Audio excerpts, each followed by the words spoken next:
Regulation should be a good issue for Democrats. It's certainly one they're associated with. And I think the average voter would agree that banks and chemical plants and drug companies need watching. Telling a company, you can't dump the waste from your hog farm straight into the water supply. We're mostly all for that. Bill Maher just weighed in on the media circus, and wow, it was fireworks. His take cut straight through the noise, leaving people buzzing long after the segment wrapped. But Democrats have become a parody of themselves, just making rules to make rules because it makes you feel like you're a better person. Making sure that everything bad never happens again, which you can never fully do. It just makes everyone else's life a drag. Lifelong liberal, Maher went after the woke crowd with zero hesitation. He slammed them for ducking real debates with moderates and conservatives, calling it cowardice, not principle. The Biden infrastructure bill has a provision that requires all new cars to install an alert system that goes off when you leave a baby in the back seat, which is something done only by crackheads and people who sadly, yes, do it on purpose. And after every one of us winds up bearing the cost for cars to install this alarm, you know who's going to ignore it? Crackheads and people who do it on purpose. The moment blew up online, sparking heated back and forth between fans and critics. Everyone had something to say about his brutal critique. So let's dive right in. Say what you want about them, but they talk to you. They're not into this leftist think. The left really has much more of a, I don't talk to you, I don't want to deal with you, you're deplorable, I can't break bread with you. Yeah. That attitude, and like all the right-wingers, they don't have that attitude. No, again, I didn't vote for them. Maher made a statement that showed he's inching closer to the middle. For years, he's been a steady liberal voice, but even he can't ignore what's happening now. He sees today's left retreating into echo chambers instead of facing tough conversations. And his frustration is clear. How can progress happen if one side refuses to even acknowledge opposing views? It's a warning shot, but one his own side keeps brushing off. He's a human being. He's not a monster. And a husband and a father. Yes, and I liked him. I liked them all. They're all nice people when you meet them in person, and they're not as crazy as they would. Nobody's as crazy as they make them out to be. It's Maher's biggest complaint about the left today. The knee-jerk reaction to demonize anyone who dares disagree. Question their policies and you're a villain. Challenge their version of events and you're suddenly a tyrant. Push back even slightly and boom, you're branded a fascist. This labeling doesn't just shut conversations down, it poisons them. Instead of genuine debate, the left caricatures opponents so they can knock them down with cheap insults. Pressing enough. Having just had a birthday and being 66, please don't ask me to start doing grown-up things like run for president. A few weeks ago, Fox News' Dana Perino, a former Bush press secretary, suggested that the Democrats should recruit me to run for president, which is kind of special because it means that in the space of 20 years, Bush press secretaries have gone from telling me I need to watch what I say. They need to watch what they say, watch what they do, and this is not a time for remarks like that. There never is. They've gone from that to wondering if I should run for president. It'll be interesting to see if Bill Maher is recruited to run for the presidency. What's ironic is that while Maher still calls himself a liberal, a lot of his views now overlap with conservatives. His constant takedowns of cancel culture, woke extremism, and intolerance sound far more like right-leaning critiques than progressive ones. That's why some commentators are even wondering out loud what a Bill Maher political run might look like, maybe even under the Republican banner. Imagine that, a lifelong liberal held up as an asset by the very group he used to spar with. Many flaws, but you can't accuse me of maturing. Let's get this straight. It's not me who's changed. It's the left, who is now made up of a small contingent who've gone mental and a large contingent who refuse to call them out for it. But I will. That's why I'm a hero at Fox these days. The truth is, life is about evolving.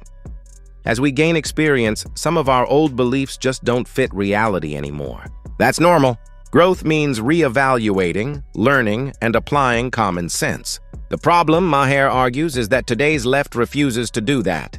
They cling to rigid, outdated, often irrational positions. Worse, they avoid engaging with anyone outside their bubble. While others adapt and grow, they stay stuck, locked in denial. Which shows just how much liberals have their head up their ass, because if they really thought about it, they would have made me a hero on their media. But that can't happen in this ridiculous new era of mind-numbing partisanship, where if I keep it real about the nonsense in the Democratic Party, it makes me an instant hero to Republicans. The same thing happened in reverse to Darth Vader's daughter, Liz Cheney, who is now a hero to liberals simply because she recognizes Biden did not steal the last election. What a sad commentary. It gets almost comical. The left's hypersensitivity to criticism is off the charts. Point out a flaw, and instead of reflecting, they explode and push you away like you committed a crime. For years, Maher was their biggest cheerleader, proudly backing progressive causes. But the moment he started questioning their sacred woke doctrines, he went from hero to enemy. That's their cycle. Celebrate you when you comply, crush you when you dissent. So much for tolerance. People sometimes say to me, you didn't used to make fun of the left as much. Yeah, because they didn't give me so much to work with. The oath of office I took was to comedy. And if you do goofy, wherever you are on the spectrum, I'm going to make fun of you because that's where the gold is. And the fact that they are laughing at it should tell you something. It rings true. Seems to be the party of reason, but let's be real. That ship has sailed. What's left is chaos disguised as activism. Screaming matches dressed up as debates, non-stop purity tests, and a cancel culture that devours its own faster than piranhas. The only silver lining? A few brave progressives are finally admitting what the rest of us already saw. The movement is toxic. Even Gavin Newsom, California's poster boy for progressivism, has had to acknowledge it. When their own leaders are begging for a reset, you know the rot runs deep. Yet they keep preaching morality while drowning in their own mess. Normal people read that San Francisco has basically legalized shoplifting. They think Democrats have gone nuts. They think, you know, that Ted Cruz guy seems like a real stiff. But at least he believes in the concept of shopping with money.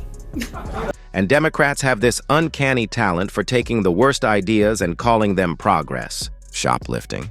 They've basically legalized it in some cities, letting criminals stroll out with armfuls of stolen goods while business owners watch helplessly. Homelessness? Instead of solving it, they normalize it, turning sidewalks into tent cities and labeling it compassion.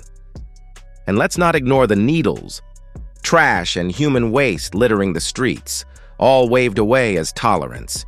Common sense is out the window. Democrats don't fix problems.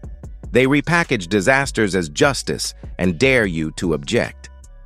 Not my fault that the party of FDR and JFK is turning into the party of LOL and WTF.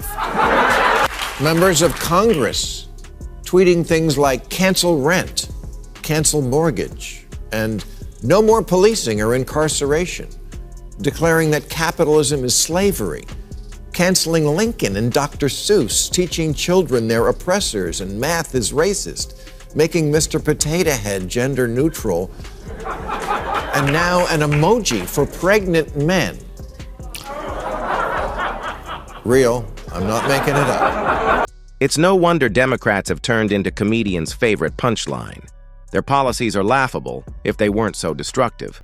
Like defund the police. Because sure, gutting law enforcement while crime skyrockets is real progress, right? Or cancel culture, their proudest creation, which was supposed to deliver justice, but instead became a witch hunt destroying careers and silencing voices. They don't need satire anymore. They've become their own parody. California just passed a law requiring large retailers to have a non-gendered toy section. A non-gendered toy section? Isn't Ken enough? We need a law for that? Do you have to inject yourselves into everything? From where you can throw a frisbee to who can braid hair? This is why so many people by the way, were triggered by COVID policies. They were already sick of rules. There's one thing California proves, it's that Democrats excel at overregulation. This isn't just government, it's micromanagement of your entire life. Start a business? Prepare for a mountain of permits and fees. Want to drive? Better hope your car survives ever-changing emissions laws written by bureaucrats who couldn't change a tire. Even housing isn't safe, buried under zoning codes and restrictions that drive prices sky high. No wonder thousands are fleeing the state. Sacramento isn't just poking its nose in, it's buried its whole head in people's lives. Regulation should be a good issue for Democrats. It's certainly one they're associated with. And I think the average voter would agree that banks and chemical plants and drug companies need watching. Telling a company, you can't dump the waste from your hog farm straight into the water supply. We're mostly all for that. But Democrats have become a parody of themselves, just making rules to make rules because it makes you feel like you're a better person. Making sure that everything bad never happens again, which you can never fully do. It just makes everyone else's life a drag. On the head again. Piling on rules isn't progress, it's suffocation. You can't regulate every word and thought, then expect creativity to flourish. Innovation thrives in freedom, not fear. But with today's obsession with control, society isn't getting better. It's becoming dull, fragile, and terrified of stepping out of line. Instead of sparking progress, overregulation, and political correctness are smothering the very spark that makes us human. Infrastructure bill has a provision that requires all new cars to install an alert system that goes off when you leave a baby in the back seat, which is something done only by crackheads and people who sadly, yes, do it on purpose. And after every one of us winds up bearing the cost for cars to install this alarm, you know who's going to ignore it? Crackheads and people who do it on purpose. Today, Bill Maher has become something the modern left just can't handle. Honest. He's not afraid to call out hypocrisy, even on his own side. And that's why his words hit so hard. He reminds us that real growth means questioning ourselves, challenging our beliefs, and having actual debates, not hiding in echo chambers or labeling everyone who disagrees. Ironically, the man once hailed as a liberal icon now resonates more with moderates and even conservatives. Maybe that's the ultimate point. Common sense doesn't belong to one party, and that wraps today's video. If you enjoyed this breakdown, hit like, subscribe, and turn on notifications for more content just like this. Thanks for watching, and I'll see you next time.